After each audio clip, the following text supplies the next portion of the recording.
Very good evening to you. I'm Dwayne Burbick with your Business Day. On the confidence that inflation will hold its target rate and improving economic conditions, the Bank of Jamaica says it will cut the interest rate it uses to send policy signals tomorrow. That interest rate, the rate paid for overnight placements with the central bank, will be reduced to 3.5%. The previous rate was 3.75%.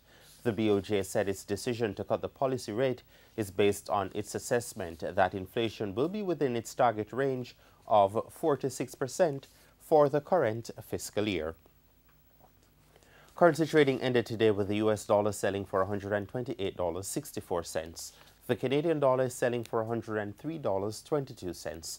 The pound sterling is going for $163.97, while the euro costs $153.31.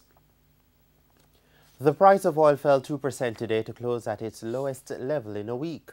Oil for delivery in October declined by 98 cents to close at $47.43.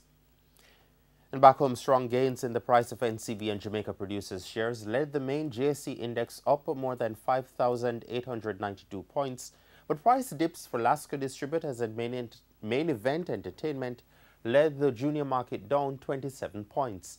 The winners of the day included Berger Paints, Carib Cement, Grace Kennedy, Jamaica Producers, the Cayley Group, the NCB Financial Group, and T-Tech.